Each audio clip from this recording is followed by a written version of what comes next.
Welcome back. Last year, Coral Gables Police Chief Ed Hudak was invited to drop by a party being held by a group of his female officers. The female officers had their families with them, and all in all, it was a nice event that the chief stayed for a total of about 20 minutes. But the pictures that emerged were used to attack the chief, and worse, attack the characters of the female officers.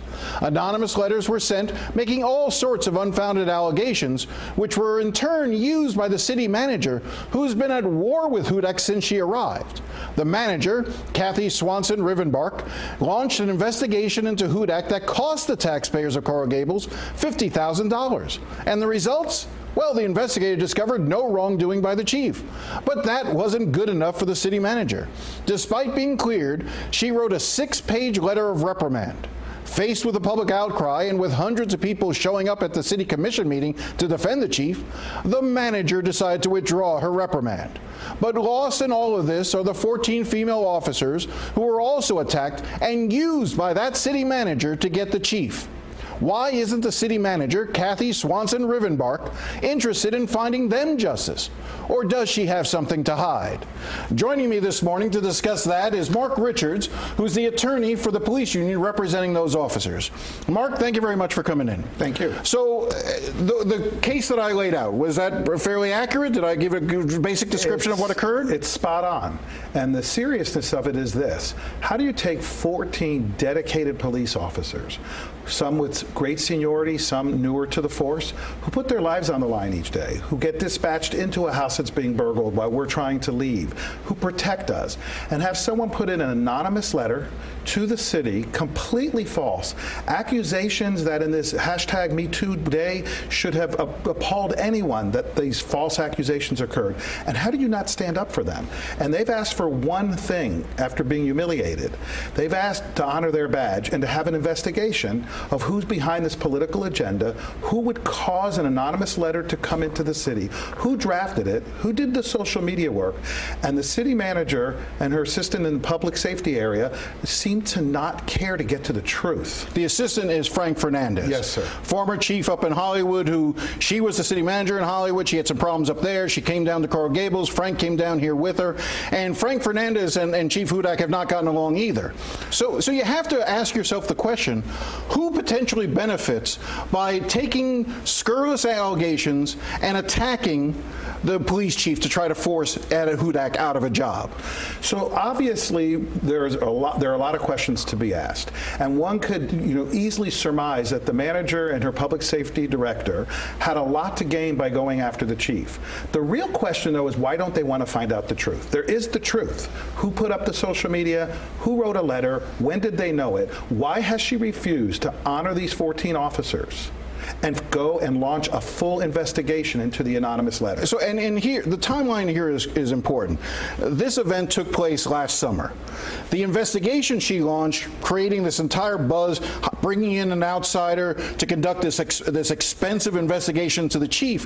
While all that was going on, nothing was happening to try to get to the root cause of who was slurring these 14 officers with all sorts of scurrilous allegations against them as well, using them to try to attack the chief.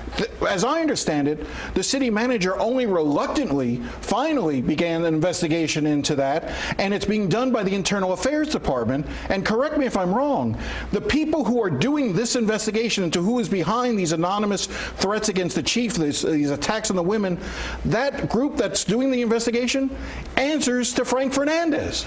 Correct. And so at the end of the day, the manager's got to be held accountable for not wanting to do a full-fledged investigation. While they're investigating, for example, one of the social media postings, they are not investigating this letter that came in addressed to her in an envelope, an unmarked envelope. Why? And why is it staying in-house when we've asked for an outside investigation? Why does it constantly have to be a push to find out the truth for these officers who defend the public? Why would anyone not do that? So you think that do you believe there's a conflict with having Frank Fernandez and the city manager oversee the investigation behind this? Of course. It should be a completely independent investigation. Why are the upper administration of the city of Coral Gables, city I was born in, why do they not want to get to the truth? Why is that? If you start asking the questions and connecting the dots, it's not a good story. But we don't know the ultimate story until you investigate. So the city commission obviously has to have a role to play in on this. As I understand it, it looks as if there are two commissioners who are critical of the manager, one commissioner that is very supportive of the manager, and two that are sort of floating in the middle here. What do you want to see the city commission do as it relates to the city manager? I think whatever they do is going to be up to them and the citizens. They are the owners of the city of Coral Gables. But are they doing enough right now? Time will tell. This is a pretty good commission, and a mayor's exhibiting some good leadership here. The question is, are they going to force the discovery of truth and hold those accountable who refuse to honor these officers and refuse to find out what really happened? How do they let people get away with no investigation and a partial investigation? Now, I want to be clear that I contacted the city manager's office yesterday. We invited City Manager Kathy Swanson-Rivenbark to come on the show. Again, just as I did in the last segment, either with you or separately. She declined to come in. She wasn't willing. Her assistant said that she's already addressed this issue. She hasn't addressed this issue at all. I saw the statement. She gave a brief statement at the city commission meeting. Really, she hasn't been held accountable on this. Shame on her for not coming here. Public servants serve the public, not themselves, and they should be able, for the salaries they get, to come and answer the questions. If the truth will exonerate her, then the truth should set her free. Talk to me about, let's bring it back to those 14 officers. How have they been hurt by this? I mean, I've heard from some of their families myself, and they feel a lot of pain from this. First and foremost, they're great members of the community.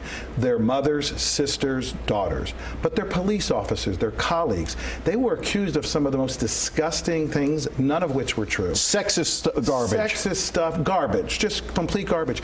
And then to add insult, their pictures were put out, and the manager did nothing about it. And there's a security issue with police officers having their addresses and names and likeness put out for security This is pictures reasons. from the pool party that the chief had attended. Correct. Seems to not bother the manager at all. And then they said, would you please find out who put forth the social media postings, who put forth this secret letter that came to you? And they get silence from the leader, the public leader of a great city. Has the city manager reached out? Has Frank Fernandez reached out to these female officers to sort of express to them on behalf of the city that they have their back? Not in any meaningful way. In fact, the only way they've reached out is by looking the other way and becoming silent on the issue. All right. Look, we'll stay on top of this story. I think it's going to come up at the next city commission meeting in Coral Gables. Yes. Hopefully a number of people from the public will be there as well, and hold the city manager, and I hope the commission holds the city manager accountable for what's happening here. And our union stands with these officers, and we're going to get to the truth. Mark Richards, thank you very much for your time. All right, when we come back, State Representative Sean Shaw, who is hoping to be the next Attorney General for the state of Florida. That's next. By the way,